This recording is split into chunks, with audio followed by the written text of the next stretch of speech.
Welcome to episode 118 of Girl Take the Lead, where each week we explore womanhood and leadership.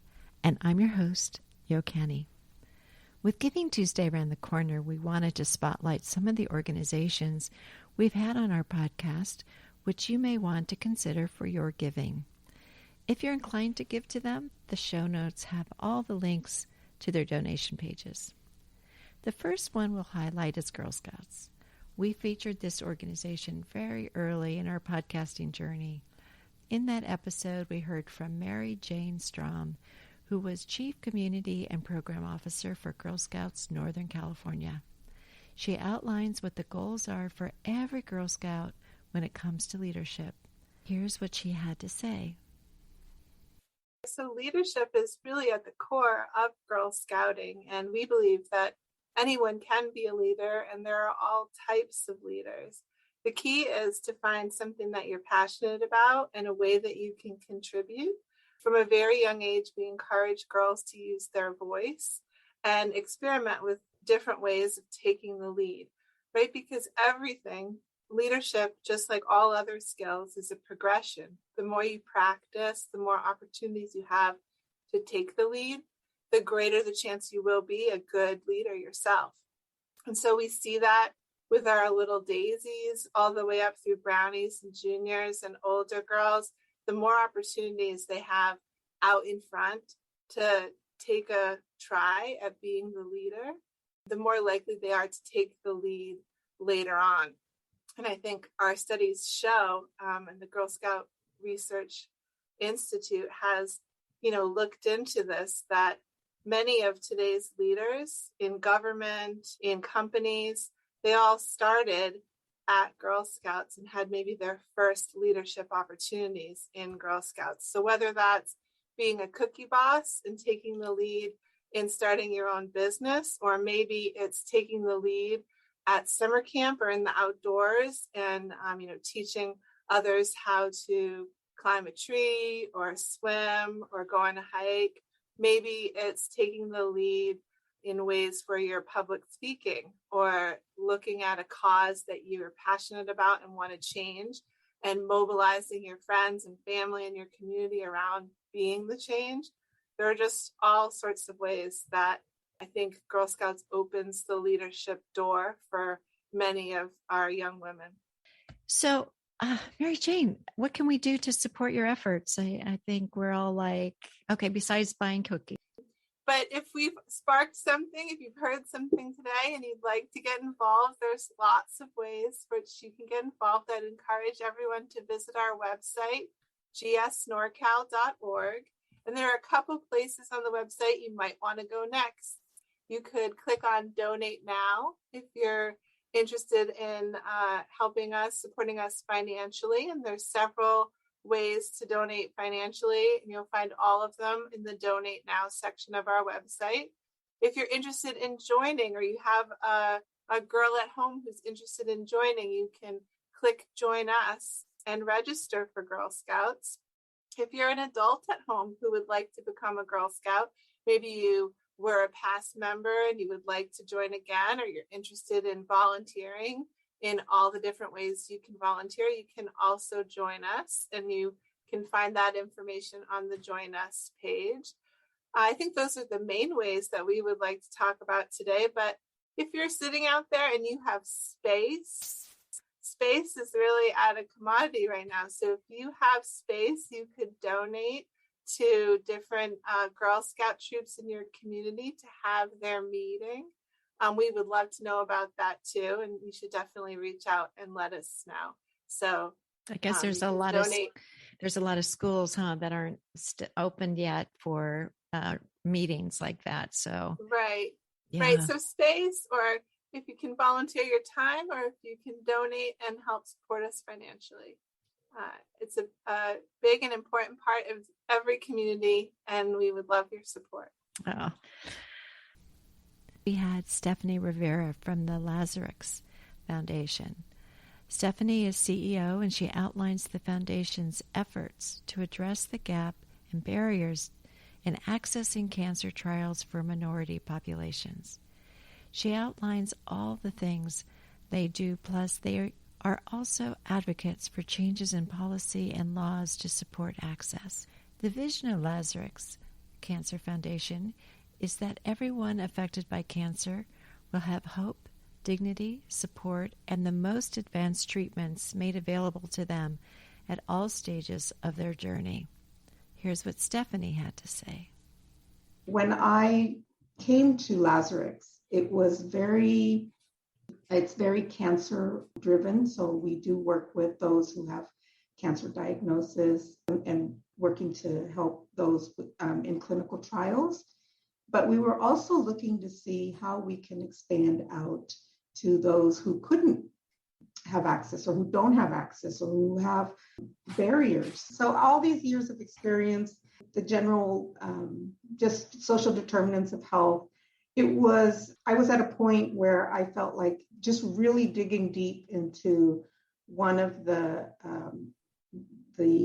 illnesses, chronic illnesses in minority populations, which is cancer. It disproportionately hits communities, marginalized communities. And I wanted to be part of that and be part of clinical trials and helping people get to clinical trials. And so that was my journey here. And I am totally absolutely enjoying the work, knowing that we are helping people.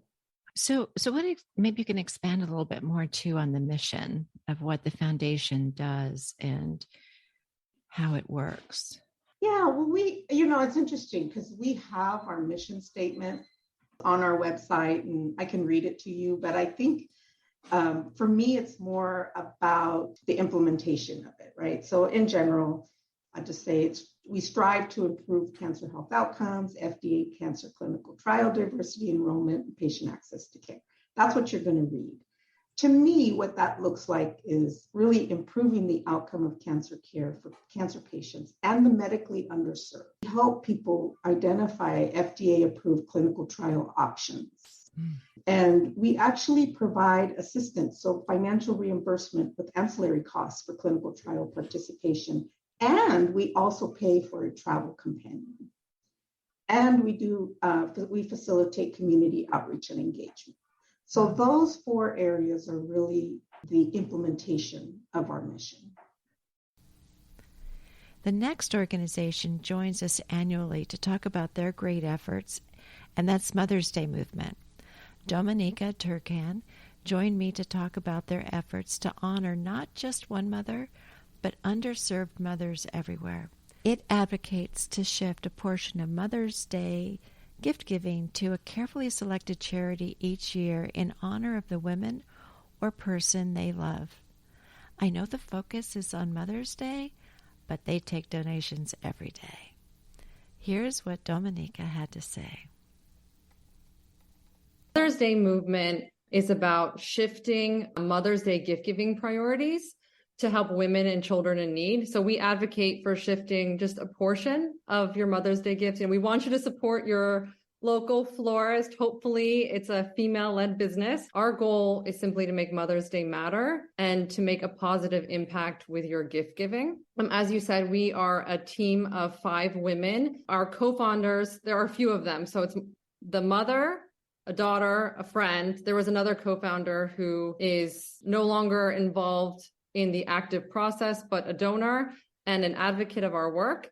And so there are 5 of us, 3 co-founders, 2 partners. We all work pro bono, and 100% of the funds raised go directly to our beneficiary of the year. So every year we have a due diligence research process that starts over the summer, where we research the topic area. Sometimes we go that way and we think about what are things that you see either in the news, what is on your radar. So it could be hunger or clean water. This year it was maternal health.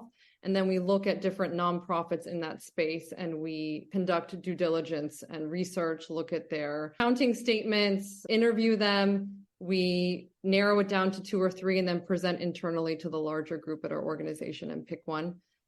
And we consider ourselves advocates for women and girls and also investors in women, almost like a VC, but we're investors in women and girls. Just consider who you're supporting. If you go buy flowers for Mother's Day, maybe consider a women-led business. All of those behavior, if you kind of have those behavior shifts or your mindset shift of supporting and uplifting women all count. Yeah. And it's a way, because a lot of people say to me, I'm so overwhelmed. I watched Aftershock. It was horrifying, it's horrifying what was in it, but I'm overwhelmed. I don't know what to do. And there are little, incremental steps one can take, as well as, there's bigger ones. And it's important to vote. In our panel discussion, Dr. Shirazian brought this up. Vote, advocate for policies that help women and girls. For example, vote for people who support legislation for better maternal outcomes. Yeah. That's something we can all do. It's free. Yeah. Maybe it takes not free. It takes up some of your time, right? Exactly. In the film Birthing Justice, that the PBS documentary, they said you should be able to deliver a baby and live to raise that child. Mm. And this impacts all women, but especially Black women. Mm-hmm. Oh, but one thing, I don't think you mentioned, I know you said go to our website, but the website, you might just mention it and other ways that they can follow you. Yes. So our website is mothersdaymovement.org. We're also on Facebook, Instagram, LinkedIn, Twitter. So you can follow us on your preferred social media channel. We just started a YouTube channel as well. And if you go to our website, you can sign up for our mailing list. If you donate, you'll be automatically put on it. And we have occasional emails updating you on what we're working on now, the outcomes of our campaign. We follow up with our nonprofits asking, well, what did you do with this money? Can you please tell us, how you spent it? Kind of like the update I gave you with Kenya Connect. Yeah. And we also talk about when our beneficiaries are in the news. Our next organization is Holly Springs, Fuquay-Varina, and Apex Liberal Ladies, North Carolina. Sarah Crandall joined us to talk about the efforts this organization takes on. One of the beneficiaries for their efforts is Operation Nihil, Inc., which serves low-income families. Again, links to all these great organizations are in the show notes. Here's what Sarah had to say about her organization. Firstly, I just wanted to say, as someone who joined pretty recently in 2021 officially, I want to give a shout out to Andrea Biondi and Brandy Sullivan. They're the group admins that I consulted with just recently, talking about liberal ladies and learning about the history of liberal ladies. So, but really the group is meant to be a safe space to discuss progressive values and all kinds of current issues like politics, local events, and opportunities for activism. And its focus is to help motivate members to research candidates and ensure that they have information that they need for progressives in local, state, and federal elections. What kind of activities do you do to educate the community about the candidates that you would like to see elected? Sure. So we do a lot of meet and greets for local candidates. There's monthly luncheons to connect with like-minded progressive women. We do collections and donations for local shelters and food banks, postcard writing for progressive candidates, volunteering as poll readers for local and state elections, networking with local liberal-owned businesses. We have a collection of business listings. And then networking with local Democratic parties in southwestern Wake County, attending school board meetings, things like that, just anything to promote kind of progressive values, to share those values and to meet like-minded people. Yeah. The last spotlight goes to our episode with Meenakshi Sinha, who is also an artist and raises funds and awareness for Seattle area nonprofits by way of her art sales. So check her Facebook page for her art, and then she donates that to the nonprofits. Meenakshi's episode featured the book she put together based on her mom's letter to her. And here's a clip from that episode. First of all, preserve your legacy, your heritage, whatever you want that to be. and pass it down in some form or the other. This was not something that I thought much about when my parents were around, but now that they are not, and my daughter is growing up in a country that is different from where I came from, I feel that this book has become a very important legacy for our family, that it tells her a lot about my culture, my upbringing. So anything that we can do, we all have so many interesting people in our families, interesting stories and heritage. So whatever we can do to preserve and pass it on, we should try and do it.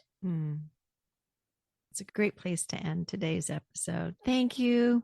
Thank you for being here. Thank you for being a part of this conversation. I know that our listeners are probably thinking of ways that they might come up with to pass those stories on. So how can they follow you and see your great artwork? Oh, yeah. So I am on Facebook. I have a page. It's called The Giving Canvas. This is a canvas that I paint and then I sell or auction it to benefit nonprofits that are here in the Seattle area. If you just search for The Giving Canvas on Facebook, it should show up as a page and then you can follow. Thank you for joining us today and listening to these amazing women and learning about the missions for their organizations. Maybe it's made your day brighter just knowing there are great efforts being taken by these amazing leaders. Thanks for listening. Next week, we'll have an episode reminding us about our tendency to overdo as the holidays creep up on us.